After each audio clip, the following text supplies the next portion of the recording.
Fala aí, fiel, tudo certo com vocês? Bom, ano novo, vida nova, mas tem algumas práticas que acabam não mudando, né? E o Corinthians voltou a atrasar o salário dos jogadores e comissão técnica desse mês de janeiro, depois de um bom tempo adiantando o pagamento dos mesmos. Pois é, nos últimos meses a gente acompanhou que o Corinthians estava adotando uma prática de pagar ali 2 dias antes do 5º dia útil para tentar reverter a imagem de mal pagador por conta dos atrasos. E agora simplesmente abriram janeiro pisando na lama novamente. Mas que é isso, né? Pois bem, sobre isso, a diretoria se justifica dizendo que tiveram uma mudança no fluxo de caixa inesperada na virada de ano, onde não teriam entrado receitas que eram esperadas para o começo de janeiro. Por isso, mesmo que seja difícil reverter a imagem de caloteiro depois de tantos episódios, a diretoria já avisou todo mundo lá no CT que planeja não só quitar os salários antes da estreia na pré-temporada, até mesmo para não ter aquela desculpa que não jogaram porque o salário atrasou, como também vão adiantar os direitos de imagem, que costumam cair por volta do dia 20. E quando digo adiantar, claro, provavelmente vai ser em 1 ou 2 dias também, que é mais um gesto para tentar amenizar as coisas e não ficar naquela parada de não fez mais do que a obrigação. Enfim, só para ressaltar, fiel, o clube ainda projeta uma entrada bruta de recursos durante esse ano, principalmente da LFU, que vai dar uma mãozinha grande para a gente pagar alguns débitos e principalmente, claro, para não atrasar mais os salários até o final do ano, tá? Dito isso, não dá para deixar atrasar, né, Gutão? É numa dessas que a tal credibilidade vai embora, pô. Nem que pega o empréstimo, mas não deixa atrasar, falou?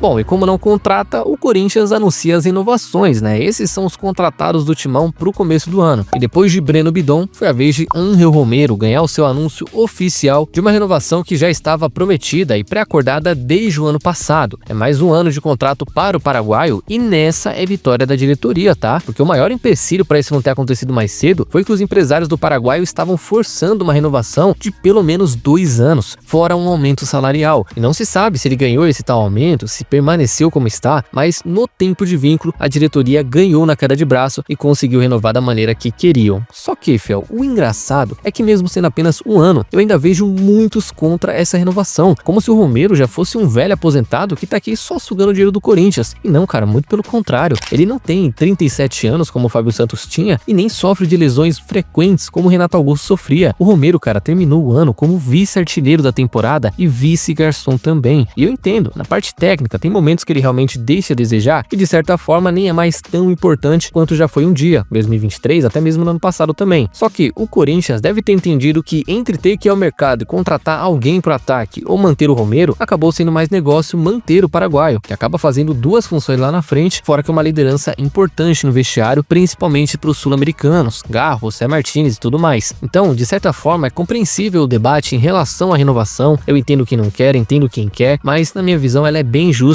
e ainda que tenha um acréscimo salarial, acho que dá pra empurrar com a barriga até o final do ano, falou?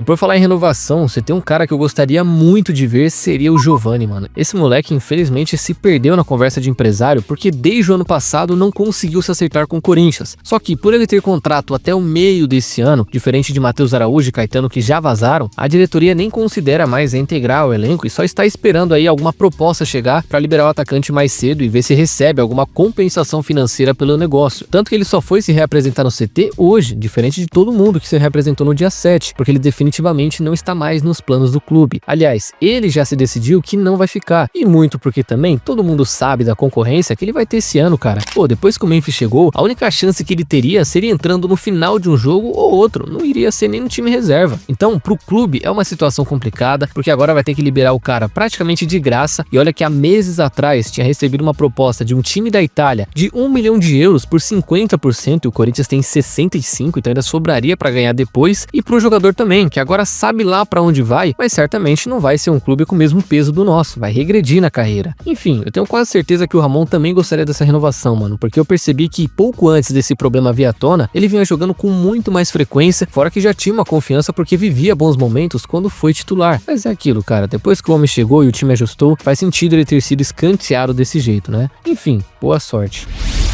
Bom, e amanhã nós teremos aí, fiel, o último jogo da primeira fase da Copinha. Corinthians já classificado enfrenta o Santo André, também classificado, e a única briga que nós vamos ter nesse jogo mesmo vai ser pela liderança, onde quem vencer vai enfrentar o segundo colocado do grupo 28. Só que mesmo assim, o treinador Orlando Ribeiro já definiu que vai entrar com um time misto, para não dizer reserva. Primeiro pela questão física, para preservar os garotos para as próximas fases, e segundo para dar rodagem a quem não joga com frequência. Protocolar até demais, né? Não tem muito o que explicar. Dito isso, o provável time de amanhã Amanhã, segundo o que diz Luiz Fabiani, terá aí Cauê, Vitinho, Juan, Vinícius e Vini Gomes, Tomás, Bahia e Dieguinho, Juninho, Pelegrim e Nicolas Araújo, tá? 2 pilares foram mantidos, que são o Bahia e o goleiro, e o resto serão novidades. E como sempre, olho nesse Dieguinho, vai ser um bom jogo para testar ele como titular. O Nicolas, que tinha estreado no Sub-20 na primeira fase e já chegou fazendo gol, e esse Pelegrim também, que é lateral, mas tá jogando de ponta nessa copinha e é bem interessante. E só para ressaltar, eu vi que alguns ficaram ansiosos para ver o tal do Jesse Costa, o canadense que chegou do Wolfsburg da Alemanha, mas mano, se ele não foi relacionado nos primeiros jogos e agora vai ser reserva no time reserva, acho que já diz muita coisa, tá? Dito isso, vamos pelos 3 pontos, falou?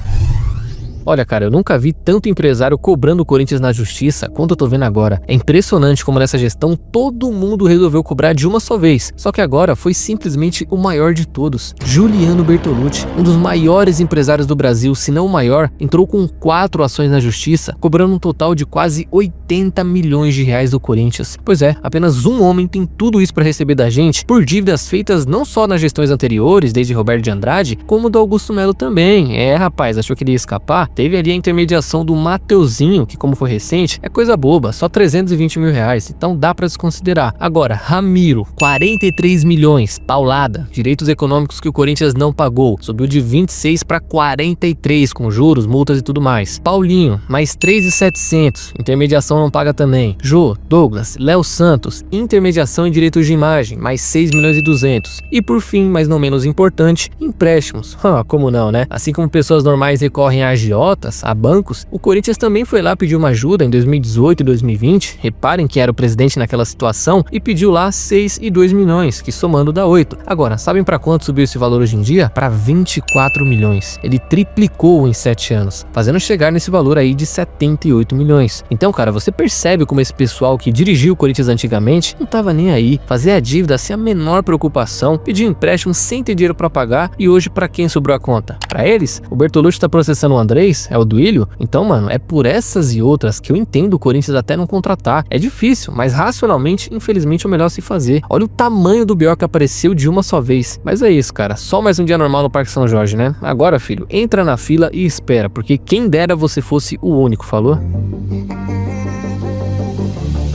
Então, fiel, é isso por hoje. E antes de vocês saírem do vídeo, não se esqueça de deixar a curtida e se inscrever no canal, que já vai estar me ajudando demais e vai contribuir para mais vídeos por aqui, certo? Espero vocês numa próxima, tamo junto e vai, Corinthians!